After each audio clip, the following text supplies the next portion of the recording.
You could think of your mind as if it were a garden. To begin with, a garden is a patch of dirt. You may have a lot of brambles of self-hatred and rocks of despair, anger and worry. An old tree called fear needs pruning.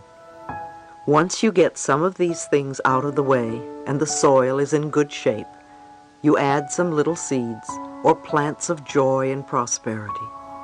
The sun shines down on it, and you water it and give it nutrients and loving attention.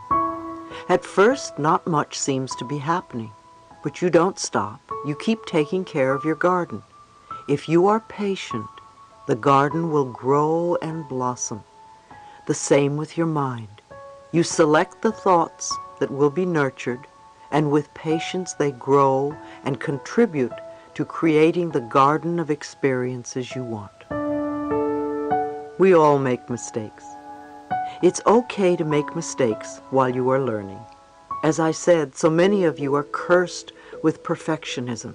You won't give yourself a chance to really learn anything new, because if you don't do it perfectly in the first 3 minutes, you assume you are not good enough. Anything you're going to learn takes time. When you first begin doing something, it usually doesn't feel right. To show you what I mean, take a moment right now and clasp your hands together. There's no right or wrong way to do this. Clasp your hands and notice which thumb is on top. Now open your hands and then clasp your hands again with the other thumb on top. It probably feels strange, odd, maybe even wrong. Clasp them again the first way, then the second, and the first again, and the second way, and hold it. How does it feel now? Not so odd, not so bad. You're getting used to it. Maybe you can even learn to do it both ways. It's the same thing when we are doing something a new way. It may feel different, and we immediately judge it. Yet with a little bit of practice, it can become normal and natural. We're not going to love ourselves totally in one day, but we can love ourselves a little bit more every day. Each day, we give ourselves a little bit more love, and in 2 or 3 months, we will have come so much further in loving ourselves. So mistakes are your stepping stones. They are valuable because they're your teachers. Don't punish yourself for making a mistake. If you are willing to learn and grow from the mistake, then it serves as a step towards fulfillment in your life. Some of us have been working on ourselves for a very long time and wonder why we still have issues that come up for us. We need to keep reinforcing what we know, not resisting by throwing up our hands in the air and saying, "What's the use?" As we learn new ways, we need to be gentle and kind to ourselves. Remember the garden. When the negative weeds grow, pluck them out as quickly as you can. Number 4, we must learn to be kind to our minds. Let's not hate ourselves for having negative thoughts. We can think of our thoughts as building us up rather than beating us up. We don't have to blame ourselves for negative experiences. We can learn from these experiences. Being kind to ourselves means we stop all blame, all guilt, all punishment, and all pain. Relaxation can help us as well. Relaxation is absolutely essential for tapping into the power within. Because if you are tense and frightened, you shut off your energy. It only takes a few minutes a day to allow the body and the mind to let go and relax. At any moment, you can take a few deep breaths, close your eyes, and release whatever tension you're carrying. As you exhale, become centered and say to yourself silently, "I love you. All is well." You will notice how much calmer you feel. You are building messages that say you don't have to go through life tense and frightened all the time. Meditate on a daily basis. I also recommend quieting your mind and listening to your own inner wisdom. Our society has made meditation into something mysterious and difficult to achieve. And yet meditation is one of the oldest and simplest processes there is. All we need to do is get into a relaxed state and repeat silently to ourselves words like love or peace or anything meaningful to us. Om is an ancient sound that I often use at my workshops, and it seems to work very well. We could even repeat, I love myself, or I forgive myself, or I am forgiven, and then just listen for a while. Some people think that if they meditate, they have to stop their minds from thinking. We really can't stop the mind, but we can slow down our thoughts and then just let them flow through. Some people sit with a pad and pencil and write down their negative thoughts because they seem to dissipate more easily. If we can get to a state where we are watching our thoughts float by, oh, there's a fear thought and some anger. Now there's a love thought. And now a disaster. There's an abandonment thought, a joy thought. And don't give these thoughts importance.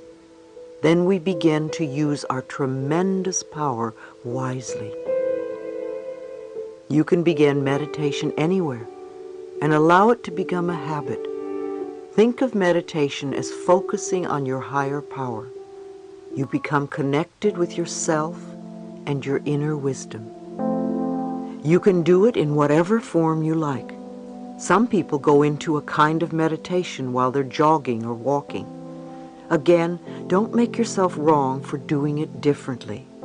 I love to get on my knees in the garden and dig in the dirt. It's a great meditation for me. An excellent, easy-to-understand book on meditation is Minding the Body, Mending the Mind by Joan Borisenko.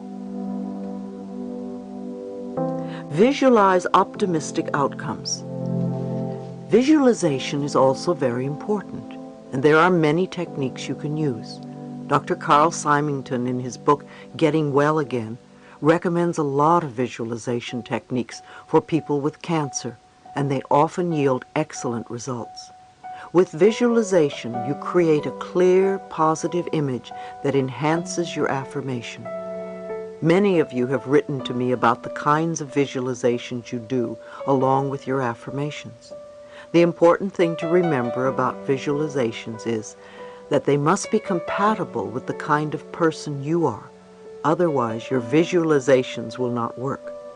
For instance, a woman with cancer pictured the good killer cells in her body attacking the cancer and killing it.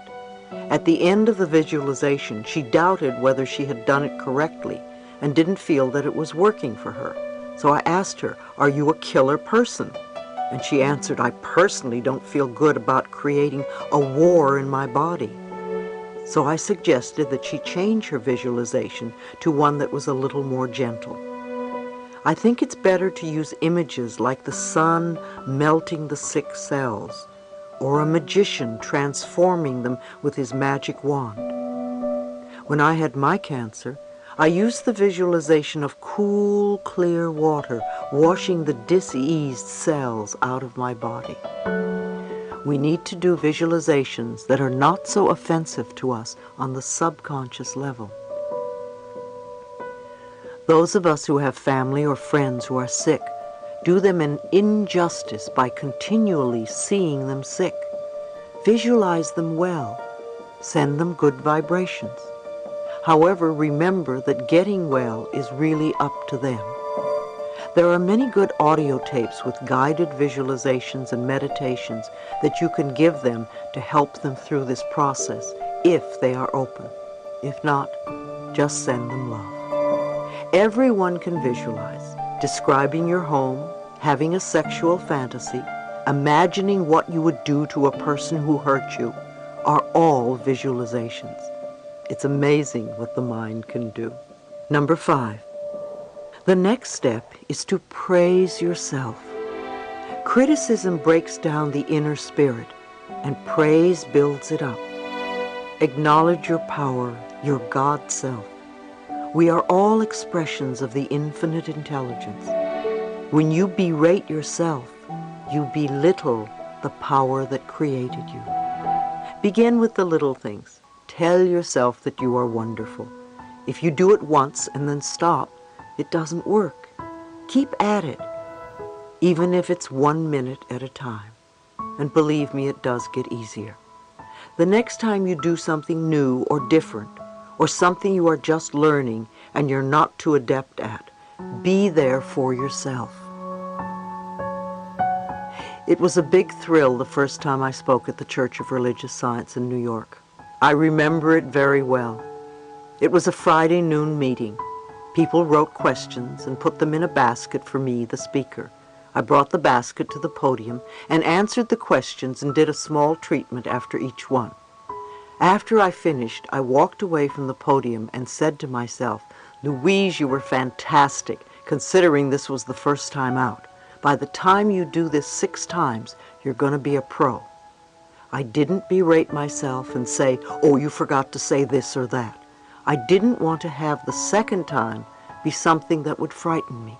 If I beat myself up the first time, I would beat myself up the second time, and I would dread speaking in the end. And after a couple of hours, I thought of what I could change to improve. I never made myself wrong. I was very careful to praise myself and congratulate myself for being wonderful. And by the time I had conducted 6 meetings, I was a pro. I think we can apply this method in all areas of our lives. I continued speaking at the meetings for quite some time. It was wonderful training because it taught me how to think on my feet.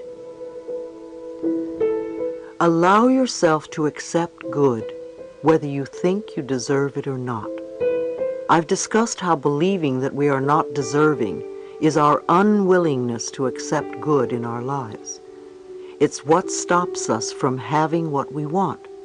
How could we create anything good for ourselves if we think we don't deserve to have good? Think about the laws of deserving in your home. Did you feel good enough, smart enough, tall enough, pretty enough, whatever? And what do you have to live for?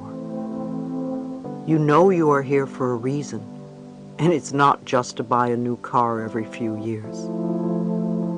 What are you willing to do to fulfill yourself? Are you willing to do affirmations, visualizations, treatments? Are you willing to forgive? Are you willing to meditate? How much mental effort are you willing to exert to change your life and make it the life you want?